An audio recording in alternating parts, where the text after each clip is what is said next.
नमस्कार दोस्तों, हाजिर हैं एक बार फिर से आज की बड़ी और ताजा खबरों के साथ। बस आपसे निवेदन है, कृपया वीडियो को लाइक कर दें, चैनल को सब्सक्राइब करें और घंटी बटन भी दबा दें। ये पहली बड़ी खबर है, कांग्रेस पार्टी में आ गया जोश। कांग्रेस छोड़ने वाले 17 नेता दोबारा पार्टी में हुए शामिल। बोले जल्दबाजी में लिया था फैसला। आपको बता दें कि राहुल गांधी के नेतृत्व में कांग्रेस की भारत जोड़ो यात्रा का दूसरा चरण चल रहा है। इस यात्रा के जम्मू कश्मीर पहुंचने से पहले शुक्रवार को बड़ा सियासी घटनाक्रम सामने आया। दरअसल गुलाम नबी आजाद के कांग्रेस छोड़ने के बाद पार्टी को अलविदा कहने वाले 17 नेताओं ने दोबारा कांग्रेस पार्टी का दामन थाम लिया। इसमें पूर्व उप मुख्यमंत्री ताराचंद समेत कई दिग्गज नेता शामिल हैं। कांग्रेस के राष्ट्रीय महासचिव केसी वेणुगोपाल ने इस मौके पर कहा कि यह कांग्रेस के लिए बड़ा दिन है। भारत जोड़ो यात्रा के जम्मू कश्मीर जाने से पहले यह बड़ी बात है। वहीं गुलाम नबी आजाद को लेकर उन्होंने कहा कि जो कांग्रेस की विचारधारा के साथ हैं और जो भारत जोड़ो यात्रा में आना चाहते हैं वो आ सकते हैं। 17 बड़े नेताओं के कांग्रेस में दोबारा शामिल होने के बाद जयराम रमेश ने हर्ष जताते हुए कहा कि किसी ने भी पार्टी नहीं छोड़ी थी, बल्कि छुट्टी पर गए थे, अब छुट्टी से वापस आ गए हैं। वहीं जम्मू कश्मीर कांग्रेस की प्रभारी रजनी पाटिल ने कहा कि सुबह का भूला शाम को घर आ जाए तो उसे भूला नहीं कहते। आपको बता दें कि फिलहाल कांग्रेस पार्टी के लिए एक बूस्टर डोज मिली है। गुलाम नबी आजाद के साथ पार्टी छोड़ने वाले 17 नेता आज दोबारा से कांग्रेस पार्टी में शामिल हो गए हैं। और ये बड़ी खबर, भारत जोड़ो यात्रा की हरियाणा में हुई एंट्री। राहुल गांधी ने मोदी सरकार पर बोला जबरदस्त हमला। ये आपको बता दें कि कांग्रेस की भारत जोड़ो यात्रा की हरियाणा में री एंट्री हो गई है। राहुल गांधी ने इस दौरान सरकार पर जबरदस्त हमला बोला। राहुल गांधी ने सरकार द्वारा लाई गई अग्निवीर योजना को लेकर कई सवाल खड़े कर दिए। उन्होंने कहा कि युवा सेना में भर्ती होने के लिए रनिंग प्रैक्टिस करते हैं, वो सुबह उठते हैं, लाखों युवा तिरंगे की रक्षा करने का सपना देखते हैं, वे सुबह 4 बजे उठकर दौड़ लगाते हैं। राहुल गांधी ने कहा कि देश के लिए अपना खून देने के लिए 80,000 युवा हर साल सेना में भर्ती होते थे। उनको पहले सेना क्या देती थी? सबसे पहले सेना उनसे कहती थी कि देखो एक दिन ऐसा आ सकता है जब आपको हिंदुस्तान के लिए लड़ना पड़ेगा, शायद आपको शहीद भी होना पड़ेगा, मगर हम आपको एक बात की गारंटी देंगे कि दुनिया में सबसे बेहतर ट्रेनिंग हिंदुस्तान की सेना को दी जाती है, वायु सेना को, नेवी को दी जाती है। यह पहला वादा हुआ करता था। उन्होंने कहा कि आर्मी कहती थी कि हिंदुस्तान की सरकार कहती थी कि तुम्हें हम बिना ट्रेनिंग दुश्मन के सामने कभी खड़ा नहीं होने देंगे, क्योंकि हम तुमसे प्यार करते हैं, हम तुम्हारा आदर करते हैं, हम तुम्हारे खून की रक्षा करना चाहते हैं। बिना ट्रेनिंग हम आपको कभी नहीं भेजेंगे। आपको बता दें कि कांग्रेस नेता राहुल गांधी ने कहा कि आपने इस देश के लिए अपनी पूरी जिंदगी दे दी, पूरी की पूरी आपने जिंदगी दी, आपने अपने बच्चे दे दिए, माता पिता दे दिए, परिवार दिया, आपने सारे के सारे सपने दे दिए इस तिरंगे की रक्षा करने के लिए, लेकिन अग्निवीर योजना ने सरकार के सभी वादों को तोड़ दिया है।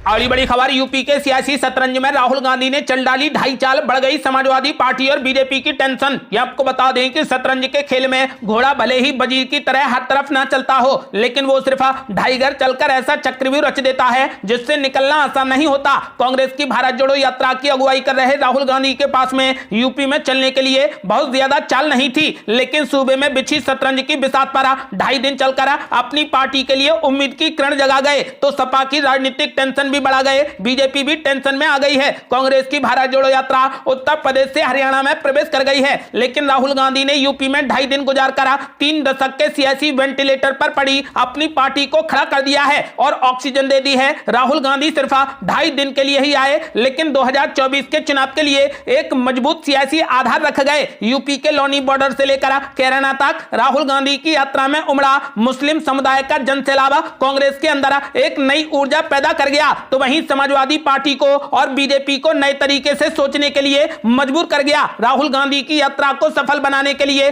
कांग्रेस के अंदर जो रणनीति बनाई गई थी उसमें वो सफल रही। भारत जोड़ो यात्रा का रूट बनाने से लेकर भीड़ जुटाने तक की पूरी प्लानिंग थी। राहुल गांधी यूपी के जिन 3 जिलों से गुजरे उनमें मुस्लिमों की बड़ी संख्या है। गाजियाबाद, बागपत, शामली और कैराना में मुस्लिम निर्णायक भूमिका में है। यहां पर यह कांग्रेस पार्टी का पारंपरिक वोटर रहा है। राहुल गांधी ने भले ही 3 दिन के लिए ही सही, लेकिन उत्तर प्रदेश के कोने कोने से लोगों को भारत जोड़ो यात्रा के लिए जुटाया है। आपको बता दें कि फिलहाल राजनीतिक विश्लेषक सैयद कासिम ने कहा कि राहुल गांधी आरएसएस और बीजेपी पर आक्रामक रुख अपनाकर मुस्लिम समुदाय के विश्वास को जीतने की कोशिश कर रहे हैं। आरएसएस और बीजेपी पर राहुल गांधी का इतना खुलकर बोलना मुस्लिम समुदाय को बेहद पसंद आ रहा है। मुसलमानों से जुड़े मुद्दे पर जब कोई नहीं बोल रहा तो राहुल गांधी उनके लिए खुलकर खड़े हैं। यही बात मुस्लिमों को कांग्रेस की तरफ लौटने के लिए मजबूर कर रही है। आपको बता दें कि फिलहाल राहुल गांधी ने अपनी पार्टी को यूपी में खड़ा कर दिया है।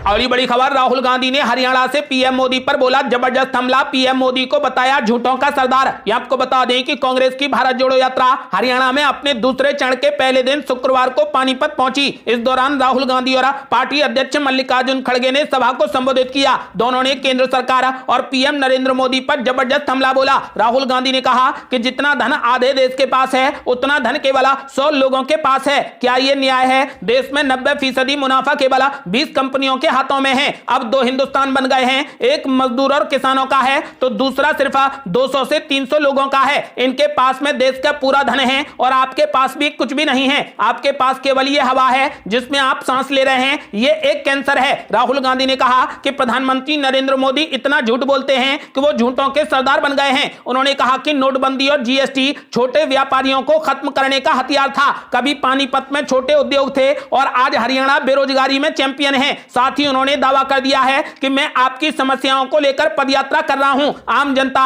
महंगाई और बेरोजगारी से परेशान है। तो वहीं मल्लिकार्जुन खड़गे ने कहा कि नरेंद्र मोदी जब से प्रधानमंत्री बने तब से उनका ध्यान काम करने के बजाय केवल चुनाव पर है। कांग्रेस को तोड़ने की कोशिश करते हैं, एजेंसियों का दुरुपयोग कर सरकारों को गिराते हैं, लोकतंत्र की बात करते हैं और लोकतांत्रिक तरीके से चुनी हुई सरकारों को गिराते हैं। राहुल गांधी के बोलने के दौरान नीचे से किसी ने पीएम मोदी को चाय वाला कहा तो उन्होंने कहा कि चाय बेचने वाले बहुत कुछ जानते हैं। उन्होंने साथ ही एक बार फिर से दोहराया कि मैं नफरत के बाजार में मोहब्बत की दुकान खोल रहा हूं। यात्रा से नफरत कम हुई है। राहुल गांधी ने यह भी ऐलान कर दिया है कि यदि कांग्रेस पार्टी की सरकार बनती है तो न्याय योजना को लागू किया जाएगा। और ये बड़ी खबर, राहुल गांधी पर जमकर बरसे मध्य प्रदेश के गृह मंत्री नरोत्तम मिश्रा। बोले राहुल गांधी लगातार गिरा रहे सेना का मनोबल। ये आपको बता दें कि भारत जोड़ो यात्रा उत्तर प्रदेश के बागपत से हरियाणा में प्रवेश कर चुकी है। यात्रा के दौरान कांग्रेस नेता राहुल गांधी ने अग्निवीरों से जुड़ा एक बयान दिया जिस पर विवाद बढ़ गया है। मध्य प्रदेश के गृह मंत्री नरोत्तम मिश्रा ने राहुल गांधी के बयान को लेकर पलटवार किया है। उन्होंने कहा कि सेना का अपमान करना राहुल गांधी का स्वभाव है। अग्निवीरों पर राहुल गांधी जी का बयान बड़ा पीड़ादायक है। सेना का मनोबल गिराने का काम कांग्रेस और राहुल गांधी जी लगातार कर रहे हैं। उन्होंने कहा कि राहुल बाबा बताएं कि आखिर उन्हें सेना से इतनी नफरत क्यों है। आपको बता दें कि मध्य प्रदेश के गृह मंत्री ने आगे कहा कि कांग्रेस के स्वभाव में सेना और राष्ट्रभक्तों का अपमान है। ये लोग सर्जिकल स्ट्राइक को फर्जिकल स्ट्राइक कहते हैं। अब राहुल गांधी ने भी सेना पर सवाल उठाए हैं। अब राहुल गांधी अग्निवीर सैनिकों का अपमान कर रहे हैं। नरोत्तम मिश्रा ने पूछा है कि देश के सैनिकों से राहुल गांधी को आखिर इतनी नफरत क्यों है।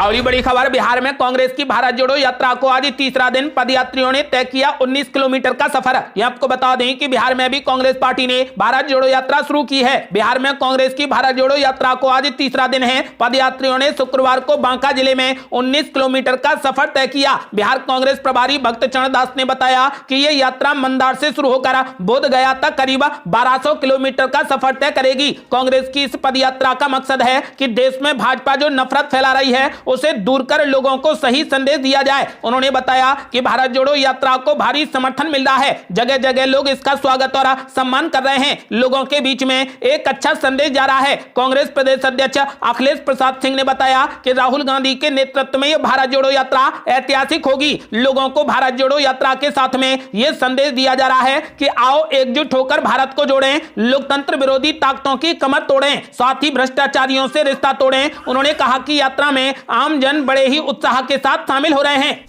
और ये बड़ी खबर, कांग्रेस अध्यक्ष मल्लिकार्जुन खड़गे ने गृह मंत्री अमित शाह पर बोला जबरदस्त हमला। बोले राम मंदिर खुलने की तारीख बताने वाले आप कौन होते हैं। ये आपको बता दें कि कांग्रेस अध्यक्ष मल्लिकार्जुन खड़गे ने गृह मंत्री अमित शाह के राम मंदिर को लेकर दिए गए बयान पर जमकर पलटवार किया। उन्होंने हरियाणा पानीपत में हो रही भारत जोड़ो यात्रा के दौरान सभा में कहा कि क्या अमित शाह राम मंदिर के महंत हैं। कांग्रेस अध्यक्ष मल्लिकार्जुन खड़गे ने एक सभा में कहा कि त्रिपुरा में चुनाव के कारण अमित शाह ने ऐसा कहा कि 1 जनवरी 2024 को राम मंदिर का उद्घाटन होगा। क्या वो मंदिर के महंत हैं? क्या वो मंदिर के पुजारी हैं? उन्होंने साथ ही कहा कि मुंह में राम बगल में छुरी, ये नफरत की छुरी से जातियों और धर्मों में लोगों को बांट रहे हैं। इसी को खत्म करने के लिए राहुल गांधी पदयात्रा कर रहे हैं। मल्लिकार्जुन खड़गे ने कहा कि गृह मंत्री अमित शाह की जिम्मेदारी देश की सुरक्षा की है, लेकिन वो मंदिर की बात कर रहे हैं। उनका काम देश में कानून व्यवस्था ना बिगड़े उसका ध्यान रखना है। उन्होंने साथ ही आरोप लगाया कि बीजेपी लोगों को रोजगार देने का वादा पूरा नहीं कर रही है। केंद्रीय गृह मंत्री अमित शाह ने चुनावी राज्य राज्य त्रिपुरा में गुरुवार को एक बड़ी रैली में कहा था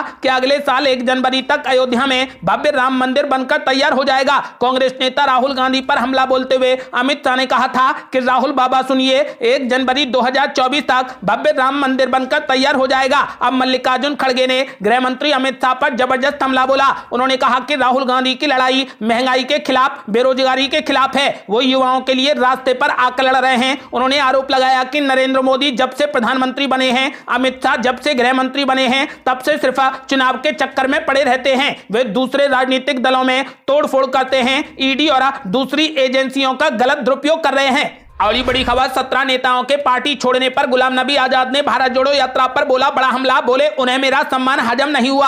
आपको बता दें कि भारत जोड़ो यात्रा के जम्मू कश्मीर पहुंचने से पहले ही कांग्रेस को यहां बड़ा फायदा हुआ है। पूर्व केंद्रीय मंत्री गुलाम नबी आजाद के साथ में पार्टी छोड़कर जाने वाले नेताओं में से कई दिग्गजों ने शुक्रवार को घर वापसी कर ली है। माना जा रहा है कि 17 नेताओं ने कांग्रेस पार्टी का दामन थाम लिया है। पूर्व उप मुख्यमंत्री ताराचंद सहित तमाम नेताओं को जब गुलाम नबी आजाद ने अपनी पार्टी से निष्कासित कर दिया तो इन्होंने घर वापसी कर ली। अब इन नेताओं पर टिप्पणी करते हुए गुलाम नबी आजाद ने कहा कि उन्हें मेरा सम्मान हजम नहीं हुआ है। गुलाम नबी आजाद ने कहा कि जो लोग आज कांग्रेस में शामिल हुए हैं उनके पास में कोई भी निर्वाचन क्षेत्र नहीं है। इनमें से 3 के निर्वाचन क्षेत्र परिसीमन के बाद चले गए हैं। आजाद ने सभी नेताओं को शुभकामनाएं देते हुए कहा कि उन्हें मेरा सम्मान हजम नहीं हुआ, मैं उन्हें फिर भी शुभकामनाएं देता हूं। गुलाम नबी आजाद ने राजौरी में ग्रामीणों पर हुए आतंकवादी हमलों की कड़ी निंदा करते हुए इसे पाकिस्तान की हरकत बताया। उन्होंने कहा कि यह दुर्भाग्यपूर्ण है, हिंदू और सिख मारे गए हैं लेकिन मुसलमान भी बड़ी संख्या में मारे गए हैं। यह पाकिस्तान की नीति रही है।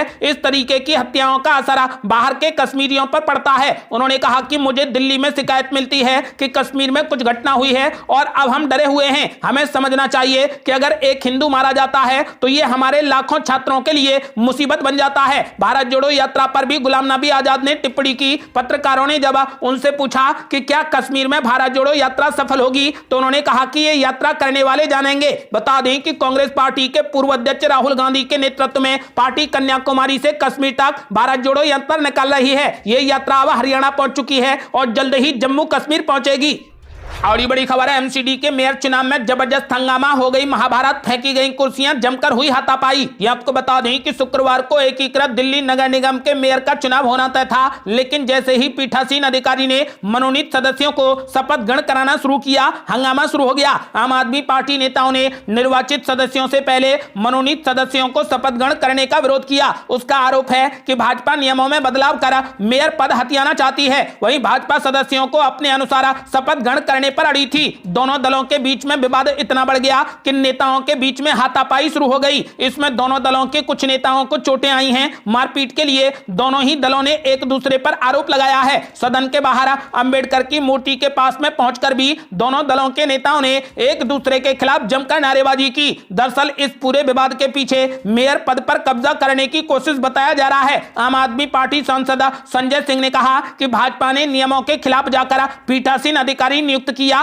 परंपरा के अनुसार सदन में बहुमत प्राप्त दल से ही पीठासीन अधिकारी नियुक्त किया जाता है, लेकिन भाजपा ने उपराज्यपाल के माध्यम से अपना पीठासीन अधिकारी नियुक्त करवा दिया। अब इनके माध्यम से परंपरा से उलट जाकर निर्वाचित सदस्यों से पहले मनोनीत सदस्यों को शपथ ग्रहण करवा रही है। उन्होंने आरोप लगाया कि भाजपा नियमों में बदलाव कर मनोनीत सदस्यों को भी मेयर पद के लिए वोटिंग में मतदान का अधिकार देना चाहती है। यही इस पूरे विवाद की जड़ है। आम आदमी पार्टी सांसद सुशील गुप्ता ने कहा कि यह लोकतांत्रिक व्यवस्था को तोड़ने की कोशिश है जिसे स्वीकार नहीं किया जाएगा। भाजपा नेता मनोज तिवारी ने कहा कि अरविंद केजरीवाल ने स्वयं को अराजक और कानून व्यवस्था को न मानने वाला बताया था। आज उनके नेताओं ने उनकी बात को सही साबित कर दिया। उन्होंने आरोप लगाया है कि आम आदमी पार्टी के पार्षदों ने सदन में मारपीट की है। उन्होंने महिलाओं के साथ में अभद्रता करने की कोशिश की। मनोज तिवारी ने कहा कि आम आदमी पार्टी के पास में नगर निगम में पूर्ण बहुमत है, लेकिन इसके बाद भी वे हंगामा कर रहे हैं। अरविंद केजरीवाल अपनी ही पार्टी के पार्षदों पर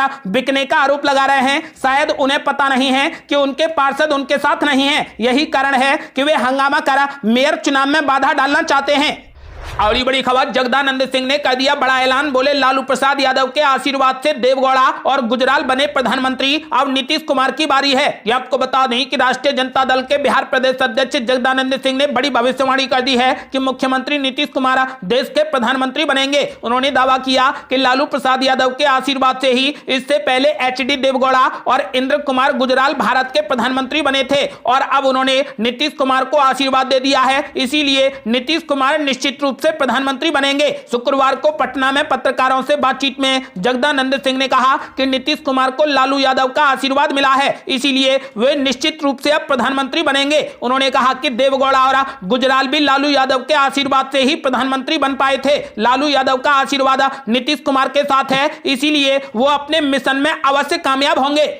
और ये बड़ी खबर, सरकार का बड़ा ऐलान, बिहार में 7 जनवरी से होगी जातीय जनगणना, 2 चरणों में होगा सर्वे। ये आपको बता दें कि बिहार में जातीय जनगणना को लेकर तैयारियां शुरू हो गई हैं। राज्य में 7 जनवरी से जाति आधारित जनगणना की प्रक्रिया शुरू हो जाएगी। राज्य में ये सर्वे करवाने की जिम्मेदारी सरकार के जनरल एडमिनिस्ट्रेशन डिपार्टमेंट को सौंपी गई है। सरकार मोबाइल फोन ऐप के जरिए हर परिवार का डेटा डिजिटली इकट्ठा करने की योजना बना रही है। इस सर्वे में शामिल लोगों को पहले ही आवश्यक ट्रेनिंग दे दी गई है। ये जनगणना 2 चरणों में होगी। पहले चरण की जनगणना 7 जनवरी से पटना से शुरू होगी। इस दौरान वीआईपी इलाकों में घरों की गणना की जाएगी, जिनमें मंत्रियों विधायकों के आवास शामिल होंगे। इनकी संख्या से जुटे आंकड़े जुटाए जाएंगे। इसके अलावा हर परिवार के मुखिया और हर घर के सदस्यों के नाम का भी दस्तावेजीकरण किया जाएगा।